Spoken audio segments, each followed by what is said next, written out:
That dangerous beast had to go. Margaret's voice dripped with self-righteousness as she stood in my living room, brazenly admitting to poisoning Max, my trained protection dog. He made my son uncomfortable. I had to protect my precious boy. I gripped the edge of my desk, steadying myself as I watched her on my laptop screen. The security footage showed her sneaking into my backyard at 2 a.m., tossing tainted meat over the fence. She didn't know that Max was trained to only eat from his designated bowl. The poison-laced steak lay untouched, evidence of her attempted crime. My name is Olivia Kane, and at 34, I'm a former military K-9 handler turned professional dog trainer. Max, my Belgian Malinois, wasn't just a pet. He was my partner, protector, and highly trained service animal who'd saved my life more times than I could count during my deployments. You tried to kill my dog, I said, my voice eerily calm as I continued watching her self-righteous confession. A trained service animal worth over $50,000. Margaret's face reddened. Don't be so dramatic. I just wanted to make him sick enough that you'd have to get rid of him. Daniel can't relax with that beast around. Daniel, my husband of 2 years, was Margaret's only child. She'd never approved of me, the rough military woman who'd stolen her precious boy. The fact that I now ran a successful protection dog training business only made her more resentful. Max is a highly trained protection dog, I explained for what felt like the 100th time. He's certified and insured and has never shown any aggression toward Daniel or anyone else without cause. He growled at me last week, Margaret protested, crossing her arms. Because you tried to hit me, I reminded her. He was doing his job. The incident she referred to happened during our last family dinner. Margaret took offense when I declined to let her redesign our home, raising her hand as if to slap me. Max merely stepped between us, a low warning growl letting her know such behavior wouldn't be tolerated. Well, it doesn't matter now, she said smugly. That meat should be working its way through his system. You'll have no choice but to put him down when he becomes aggressive from the poison. I felt a cold smile spread across my face. Max doesn't eat food from strangers, Margaret. It's part of his training. I turned my laptop around, showing her the security footage. But this video of you attempting to poison him? That's going to be very interesting to the police. The color drained from her face. You were recording me. I record everything. It comes from years of working with valuable service dogs. You'd be amazed how many people try to harm them out of ignorance or spite. You can't show that to anyone, she sputtered. I'm your mother-in-law. Think about what this would do to Daniel. I already have, I replied, pulling out my phone. He's watching this footage right now at work. He should be here any minute to deal with his mother, who just tried to kill his wife's service dog. As if on cue, the front door opened. Daniel stormed in, his face a mask of fury I'd never seen before. Mom, what have you done? Margaret turned to him, arms outstretched. Danny, I was trying to protect you. That dog is dangerous. The only dangerous person here is you, Daniel snapped. Max has protected both me and Olivia. He's family, and you just tried to kill him. But Danny, stop. Daniel's voice cracked like a whip. The police are on their way. You're going to be charged with attempted animal cruelty and trespassing. And after this, you're not welcome in our home anymore. I watched as Margaret's face crumpled, the reality of her situation finally sinking in. She'd been so convinced of her righteousness, so sure that her position as mother gave her the right to do anything she wanted. Now she was facing real consequences for her actions. The sound of police sirens grew closer, and Margaret's smug confidence wholly evaporated. She looked at me with genuine fear, finally realizing that her perfect plan had backfired spectacularly. Olivia, please, she begged. We can work this out. I'll apologize to the dog. His name is Max, I corrected her. And no, we can't work this out.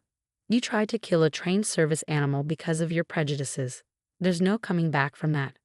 The next few weeks were a blur of legal proceedings and family drama. Margaret's arrest made local headlines. Mother-in-law attempts to poison service dog. The footage from my security cameras was damning, showing her not only tossing the poisoned meat, but also repeatedly casing our property in the days leading up to the incident. She'll likely face felony charges, Detective Torres explained during our follow-up meeting. Attempting to harm a service animal is taken very seriously in this state.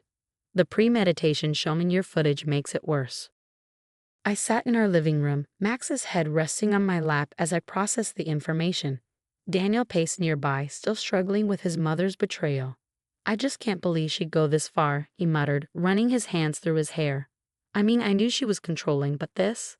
The evidence had revealed more than just the poisoning attempt. The police found receipts for the toxic substances in Margaret's purse, along with a detailed journal outlining her plans to free Daniel from that woman and her beast. She'd been plotting this for months. My phone buzzed with another message from Daniel's sister, Amanda. Mom's asking for character witnesses for her hearing. She says if we don't help, we're betraying the family. I showed Daniel the message, watching his face darken. She still doesn't get it, does she? He said, sitting heavily on the couch. She's the one who betrayed us. Max rose and moved to Daniel's side, gently placing his head on his knee. He'd started doing this more often since the incident, sensing Daniel's emotional turmoil. I watched as my husband automatically started scratching behind Max's ears, his tense shoulders relaxing slightly. You know what the worst part is? Daniel continued, looking down at Max. She kept saying she did this for me, but never asked how I felt about Max. He's been nothing but protective of both of us. He was right. Just last month, Max had alerted us to a potential break-in, his training kicking in when someone tried to force our back door. The would-be intruder fled when Max gave his warning bark, and the police later caught him trying to rob another house in the neighborhood. The preliminary hearing was set for next week, and Margaret's lawyer was already trying to spin the story. My client was acting out of maternal concern, he claimed to the local news. She genuinely believed the dog posed a threat. But the evidence told a different story. The security footage showed Margaret's calculated approach and smug expression as she tossed the poisoned meat. The journal entries detailed her resentment not just of Max but of me and my entire military background. A proper wife wouldn't keep such a dangerous animal, she'd written. Daniel deserves someone more refined, more suitable to our family's status. The support from the service dog community was overwhelming. Other handlers shared stories of family members who didn't understand or respect their dog's training. My business increased as people sought trainers who understood the importance of protecting these valuable animals. Even Daniel's extended family sided with us. His Aunt Susan, Margaret's sister, called to express her horror at her sister's actions. She's gone too far this time, Susan said. First trying to control Daniel's marriage, now this. She needs professional help. The stress was taking its toll on Daniel. He'd lost weight, and I often found him in the home office late at night, staring at old family photos. Max never left his side during these moments, his steady presence offering comfort when words failed. I keep thinking about all the times I made excuses for her behavior, Daniel confessed one night. The snide comments about your job, the constant criticism of our home, the way she tried to manipulate me against you. I should have put a stop to it sooner. I squeezed his hand. You're stopping it now. That's what matters. Margaret's attempts to contact us grew more desperate as the hearing approached.